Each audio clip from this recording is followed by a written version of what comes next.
Hi everybody, this is Bo Sanchez and welcome to the Truly Rich Club, the Success Mentors Collection, and I am with one of my wisest, one of my best financial business life mentors. His name is Edward Lee. Hi Edward. Hi brother Bo.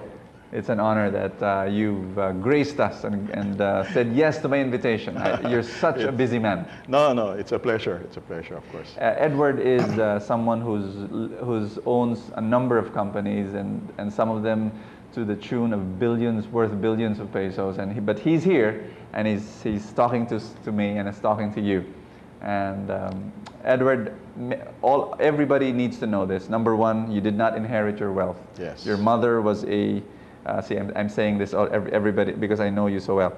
Your mother is a school teacher. That's right. Your father is a door-to-door salesman. Had no properties, had no businesses, and that you came from that. Also, that you were not good in your school. That's correct. Also. And your grades were not well. The only reason why I'm telling your story to everyone now. The reason why you passed was because your mother was a teacher in your school. That's correct. Yeah. Yes. I think like what we're saying is that what is really important here is that I think it's always God's will that we're here today. Yes. But of course, a lot of hard work, a lot of working with a lot of people. That's right. The unconditional love of my mother, of my parents, the continuing breakfast meeting that I have with my father, which basically like what you guys are doing right now, which is the homeschooling, which is I think is one of the most important setup that is required, no? Yeah. Because of my school, my lack of academic skill. Yes. What had really happened was that my father has to spend a lot of time talking to me, encouraging me. And from there, that's where I learned a lot of the experience, his life experience, and that he has shared with me over time. Yeah. And of course, the values that was always imparted by our parents, my mom especially, of course. She basically always tells us that we have to do the proper thing. Yes. Money is important, but it's not the ultimate solution for everything. I think just looking at that, it's the amount of time and love that you got from your parents. I think that's crucial. You were telling the story that sometimes you'd sleep in the classroom during your grade school. That's correct. And then your mother would come in the room, would pull you out. Yes. Powdered me up and send me back to sleep. And you'd go back to the classroom just to sleep. That's right. But never once did they condemn you. Did they tell you you're no good? You won't amount to anything. They never said those things. Yes. They just said they just cried in front of you. Of course. A lot of buckets. What really happened is that my parents would always encourage me and would always share with me that it is if a person is smart, he probably spends an hour studying. Well, since I'm always catching up, he said I should spend at least 3 hours basically. But never did they discourage me or they scold me that I'm stupid, I'm good for nothing. That's beautiful. Which is, I think, one of the most important. Oh yeah. Without that, without the encouragement, without the love that they gave me, I doubt if I will be sitting here sharing with a lot of people. That's right. What really happened to my life. Oh yes, absolutely.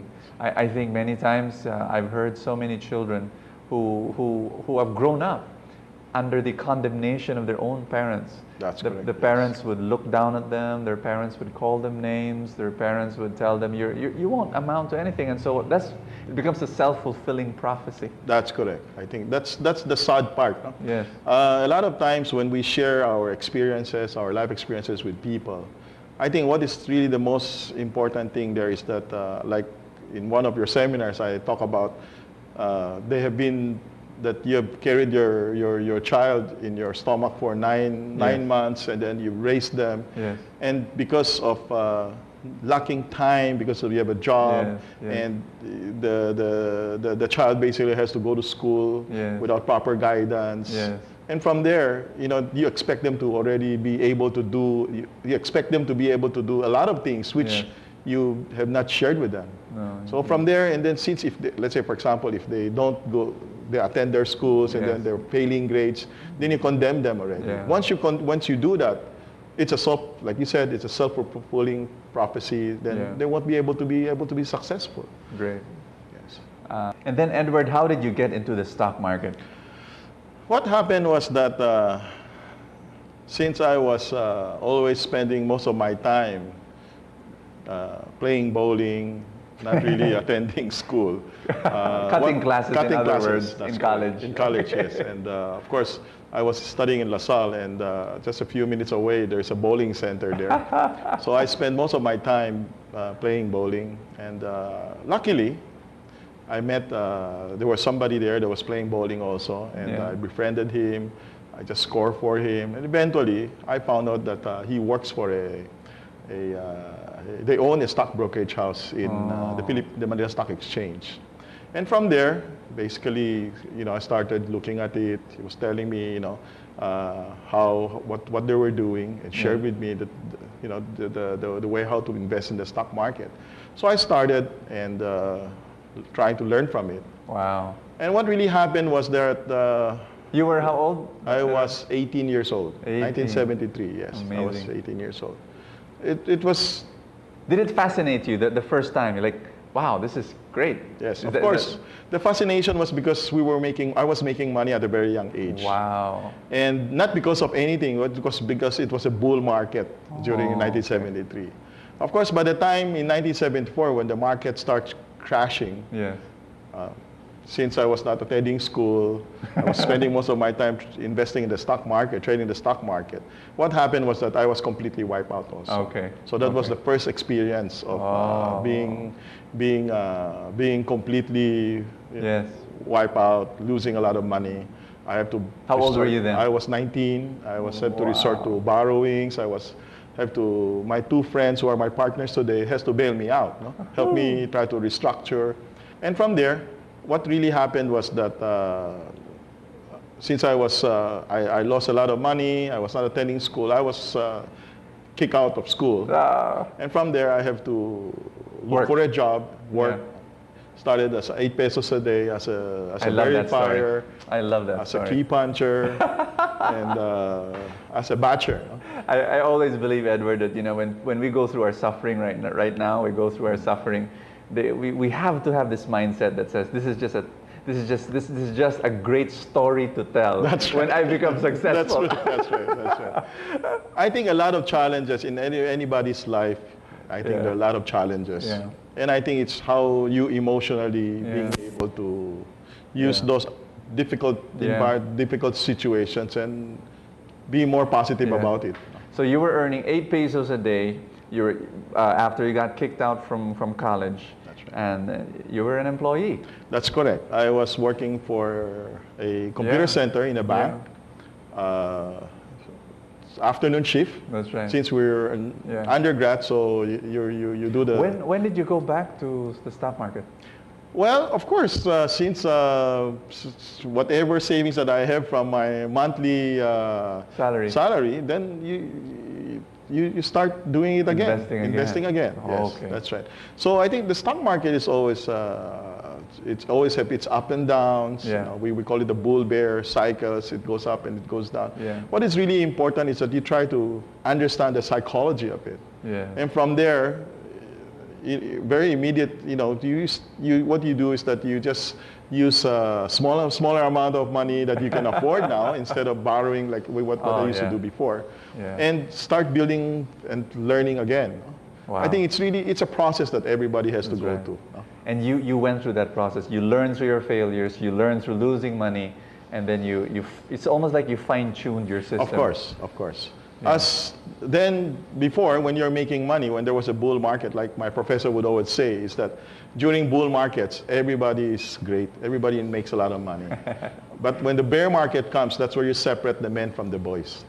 So these are the experiences that we have. That's right. These are experiences that we have to all go through. The problem with a lot of people is that they don't spend time trying to understand why they fail.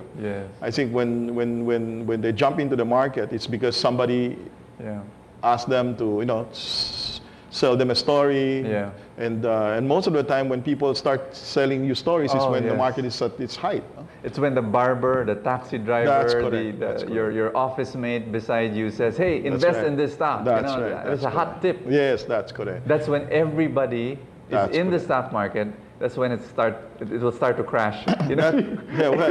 We don't know, but in a few months or something. Yes, because what happened is that people talk about it when they're making money. Yes. So, but then when you make money, that means the market is at its height, no? Yes. It's moving already, it's a bull market, That's right. and everybody's making money. So that creates the excitement, because people now makes money within the day, within the minute, and within the next day. And so that's where people now, because of the greed, because of they want to be part of it, that creates this bull market that they so-called bull market. Yes. Wow.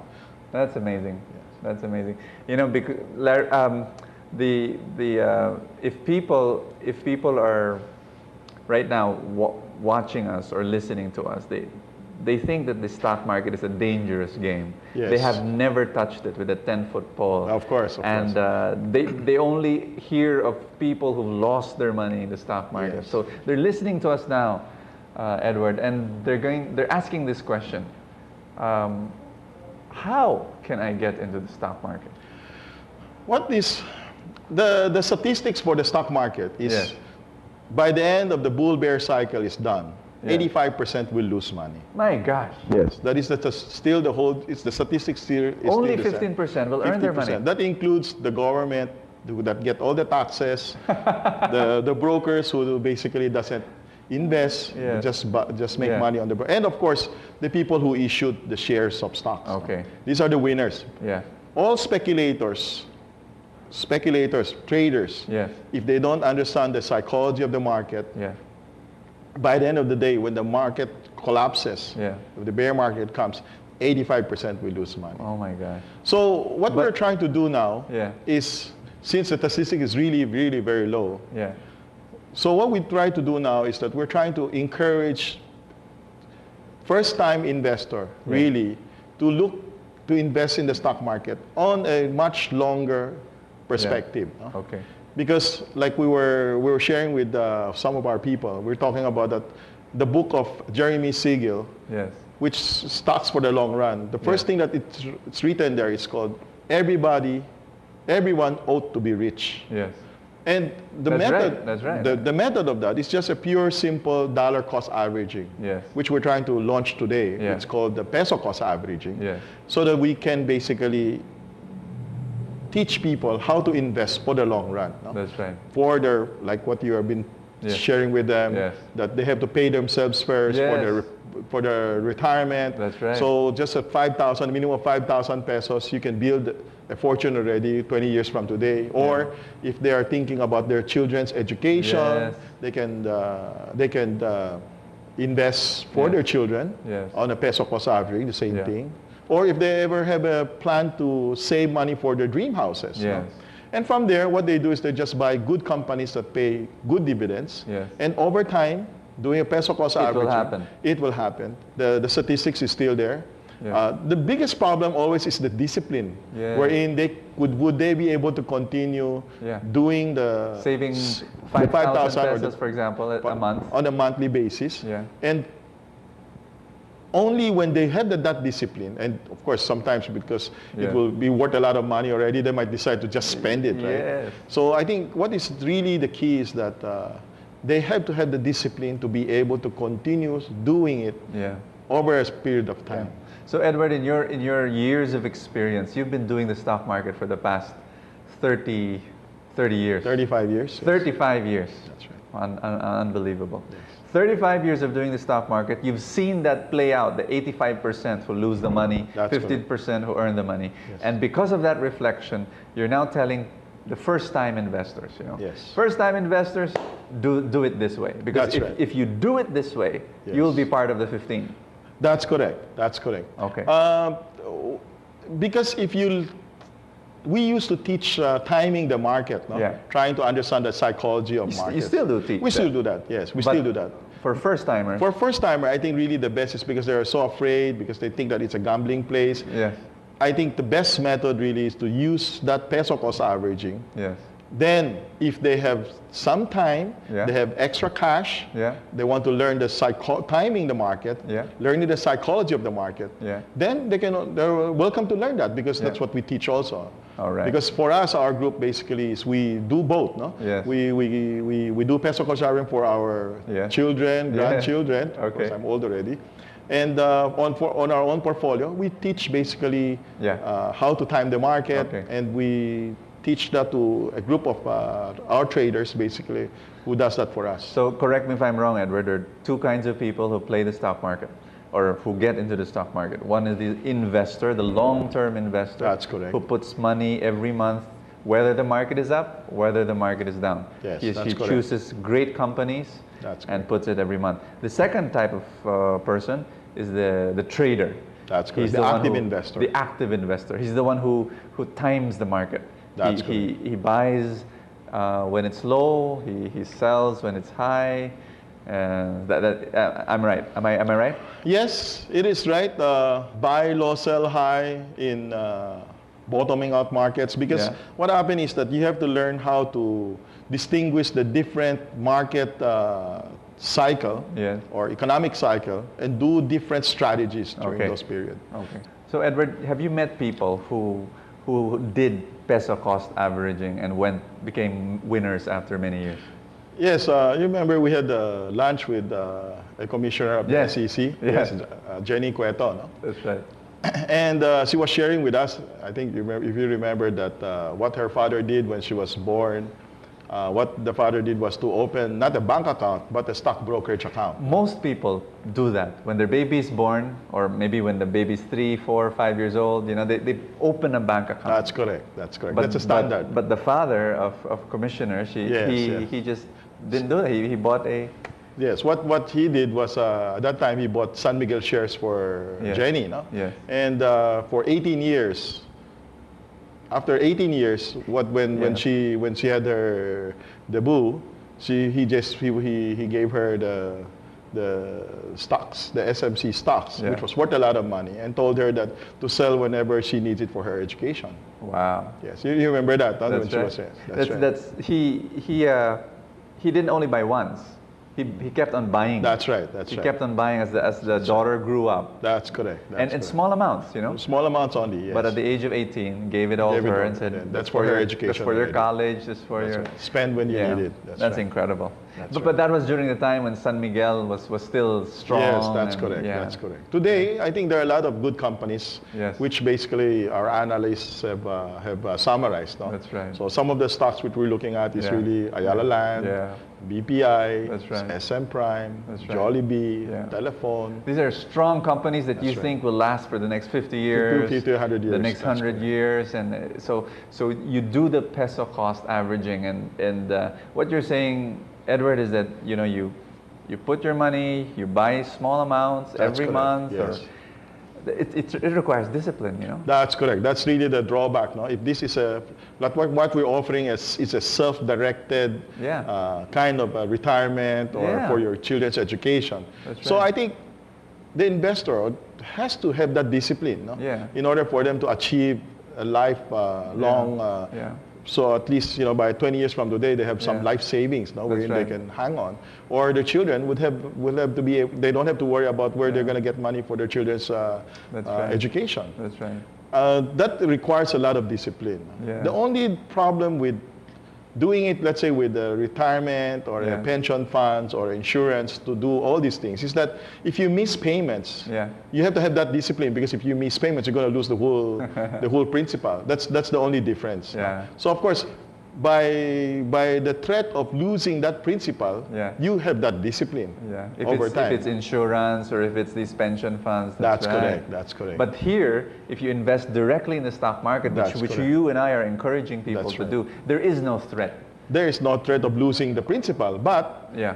the threat there is that you might not have the discipline to do it consistently, Yeah. which is required so that it can work. No? That's right. Without doing the monthly Yeah. dollar peso cost averaging, Yeah. what will happen is that from time to time, you will miss probably the best opportunity to be able to buy when the prices are going down. Yeah. And that's really the drawback. No? A lot of That's people right. get scared when prices are going down. But so they shouldn't. They shouldn't. They should be able to consistently put the money in so that they can buy more shares during when prices are down. Yeah. When there's, as you said, I heard this from you, Edward. When there's blood in the street, that's right. Keep on putting your 5,000 in. That's right. That's right. The funny part is most people are scared when the market is really collapsing, which we do not blame them because that's very normal. Yeah. But when you are planning for your future and you design a program already, then you should not be afraid. That's right.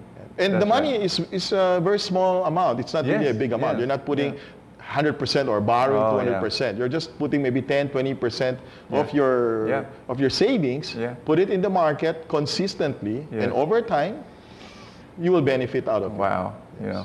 I learned that from you, Edward. When I got to know you, then I got to know Citysec online. I opened an account through Citysec. It's an online brokerage, and so I put my money there, and then every so often I would put my money in. And it's funny because I think I absorbed that whole philosophy so much that when things are down, when the stocks are down, I'm happy.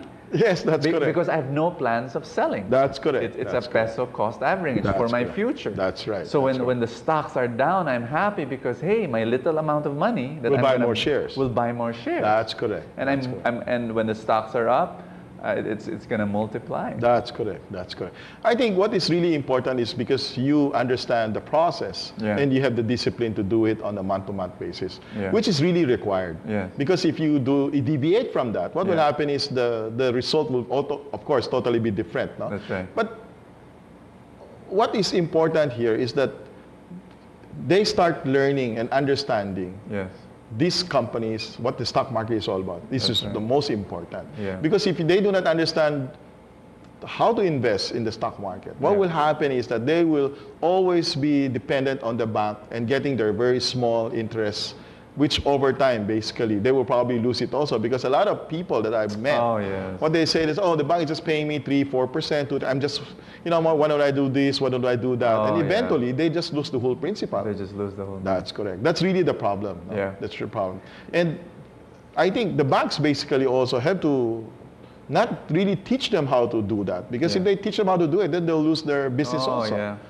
See, so there's something to it always. No? Something came to my mind because you were telling me about your friend who worked in China Bank. That's correct. Yes. And he worked there for 8 years. 8 years, yes. And then he left the Philippines. That's correct. But while working in China Bank, he bought stocks of China Bank shares. That's correct. And then he went to the States for 23 years. Yes, that's correct. And when he came back, it was worth millions. It was worth millions. That's correct. That's without peso cost averaging, because he just put his money there a long time ago. Yes, that's correct.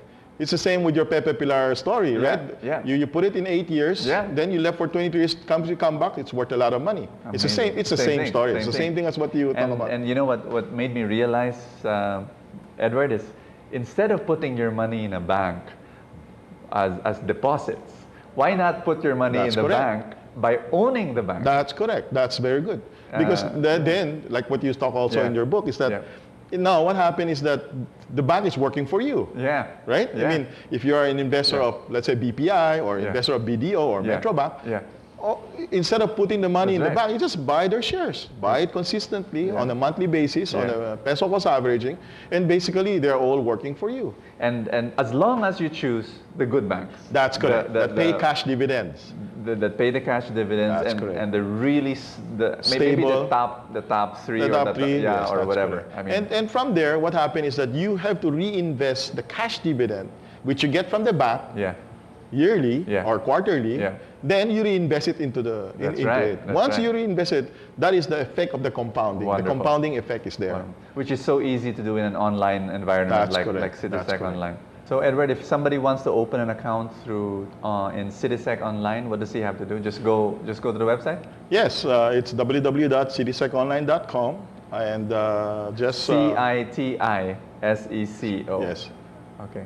Online, yes, that's right, .com. And basically we just go to the website, download the application form, join our free seminars. Yep. And from there, everything is there. You want to be a passive investor. You want to start without any knowledge. You can learn how to invest wisely in the market. And then from there, they want to do peso cost averaging. There's a free seminar, 1-hour seminar. They can learn from it. Yeah. Now, after several months or several years, if they want to be an active investor, they can join our technical analysis seminar. Yeah, you can do that. Right. There's basic courses there. There's advanced courses there. And from our website, you can see a lot of research material which they can learn. If they don't understand, they can always join our seminars. And from there, you know. I really love bringing this information out, Edward, because so many people are afraid of the stock market. So many people just want to put their money in the bank, and the inflation is going to eat their money. That's correct. Yes. You know, their 1 peso today will not be able to buy what we're buying now next year, 2 years, 5 years from now. So my heart really goes out for them. But if we can bring this very simple information out, like if you can save 5,000 pesos a month. Yes. You can enroll into this, and you'll tell them, you know, the Citysec Online will tell them, here are the 5 or so companies that you can put into every single month. And that's correct. It's gonna work for you. What you said a while ago was really good. Instead of putting your money in the bank, just put your money in the bank that makes billions every year. Yeah. And from there, over time, consistently buy their shares. Buy their shares, and over time, it will be worth a lot of money. It's good for your retirement. That's great. Yes. Yeah. So Edward, the stock market has been good to you. That's correct. The past 35 years, you're now. I'll not divulge how much money you have. I have an idea, but God has been blessing you through the stock market, and but you've also been a businessman. You run businesses, which is, and there are many people listening right now. They want to get into the stock market, so we gave them some information there. They also want to have their own businesses maybe one day. That's correct. Some of them are running their small businesses now. Can you give us strategies, tips? How can we become successful like you, Edward? I think what is really important is that, if they read your books, basically, the Truly Rich books, which I've read also, and inside that, you would see a lot of things that you need to do. One is that basically you have to learn how to think big, think of dreaming. That's very important. You have to have a vision. You have to have your dreams, so that you'll be able to. That is already your plan. In other words, you have an idea where you want to go, and basically process it. How you're gonna achieve that. Yeah. But of course, I get invited from your financial talks from time to time, and I try to share with them what has been the basic principle, the basic values that I have imparted to most of the times that when people ask me about it. And of course, I talk about that you have to have a good relationship, not only to first of course to your people, then to your customers, then to your suppliers. That's right. The reason behind it is it's really very important, because if you keep a good relationship with them, what will happen is from good times, bad times, they will be there for you. That is the most important. Wow. When you're building a business, there will be a lot of times that you will have difficulties. Yeah. And when you have people when you have a good relationship with these people will stay with you. Yes. Right? Will help you out. Like I remember in 1983, 84, when the devaluation came, I had some suppliers' credit that I owe a lot, in Japanese yen and in US dollars. And from there, my Japanese supplier came to see me, and I told him, I said, Mr. Yoshikawa, I really cannot pay you. Yes. He said, don't worry, Edward. I will restructure you. I will help you. Wow. And sure enough, 6 months later, after the restructuring, I was able to pay him back. Fantastic. Because these are things that are really important. I think what is there is that you're honest to your supplier. Yeah. You're honest to your customer. Yeah. If let's say, for example, I have some customers that I had some problems with deliveries or with installation. Yeah. I think what is really important is that you have to be honest with them. Yeah. Face the problem. Yeah. And just don't nowhere to look for you, right? Yeah, yeah. I think it's really important that you face the problem and you work with them, work out what is really the problem, right. and do it and provide that service which they want. No? Fantastic. Once you have those kind of relationship, then I think business will just continue to grow. Fantastic. What I admire about you, Edward, is the way you value and the way you maintain and invest in your relationships. You would tell me that the partners that you have right now in your business, you've known for the past, since you were 19 years old. That's correct. They are my classmate. Incredible. One is my high school classmate, my partner. The other one is my college batchmate. No? Both of them are still my partners today. Yeah. We've been together this is our 30th year in business. Yes, and we're very, very lucky because we started with 50,000 pesos each. Woo! Yeah, so that was 30 years ago. And today we're still together. And, and the 50,000 has become billions. Yeah, over time, yes. But Edward, how do you do that? I mean, I've heard of so many terrible stories of partners that have separated ways with a lot of bitterness. And, yes, that's correct. How did you do it? You talk about relationships. You said, relationships is very important, but how? Well, I think from the very beginning when we started the business, we discussed already what are the proper things to do. And we were thinking also that a lot of times what happens is, like you were saying, that a lot of people, partners just go separate ways. No? But what they don't really understand is that when the policy is set, like I think I shared with you about paying 20% to the management team, declaring 20% cash dividend to your shareholders, 60% reinvested into the business or other businesses. The secret is really the 60% that is being reinvested into the company. Wow. People don't understand that that's the secret. It's the compounding effect of the 60%, which yearly you save, and it will increase your net worth. No? That's right. Because a lot of times, when everybody's making a lot of money, what they will do is they declare 100% cash dividend. I think that's really a drawback. That's not an advantage. No? The advantage really is to be able to save 60%. And reinvest it in other businesses. Either the same business you think you can expand, or you buy other businesses, or you do an R&D using the 60% to do your R&D. You know? And build your organization. The secret really is the 60%. In reinvested, and that's why we are here today. That's great. The money that we have reinvested is really the money that we've made is basically from the reinvestment of the 60%. And each one of them has to understand that, well, at least the one who's managing, like me, if I'm managing, I have to basically think also like the other two partners who are, let's say, I call them the silent majority. We have to satisfy them also. And the most important really is that you have to have, like the second one is the integrity part. Because absolutely. If you don't have the integrity, it will never work. Because a lot of times, most people, they quarrel mainly because the managing director believes that he's the one that solves everything, that makes all the money. He doesn't understand that without the contribution of your partners, there is no way that you will be able to make it. No? And that's really the problem with most partnership. Because they don't understand that the importance of the other two. For example, if I think that I was the only one that made all the money, then I probably would have bought them out 28 years ago. Right after making money for the first, second, third year, I would have just told them, look guys, since I'm the one that's making all the money, you guys are just silent majority. I'll just take you out. If I have that kind of a mentality, I will never be where I am today. Wow. I think that's very important. That's right. Because the one who is running the show has to understand the importance of the other silent majorities, the silent partners who basically are there for you during difficult times. That's right.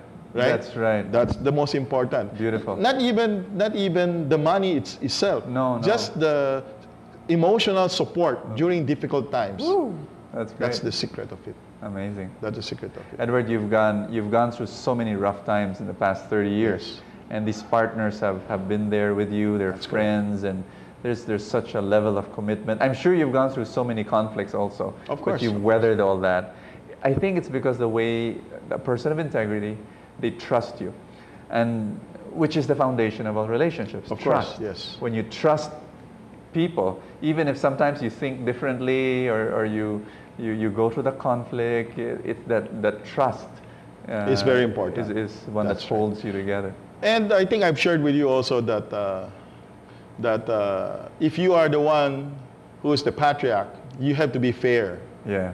No? Yeah. And by being fair alone, it's not enough. You have to. How do you say this? You have to lose in order for you to gain their confidence. That's Not right. really lose. A little bit of how do you say this? In Tagalog, we say magpalamang or in a way, something like that. No, wherein you have to take in order for you to be fair, you have to take the smaller share. A smaller share. Yeah. Not really a smaller share, but just to be able to let everybody see that you're taking a much smaller pie. Yeah. As compared to the rest of the people. No?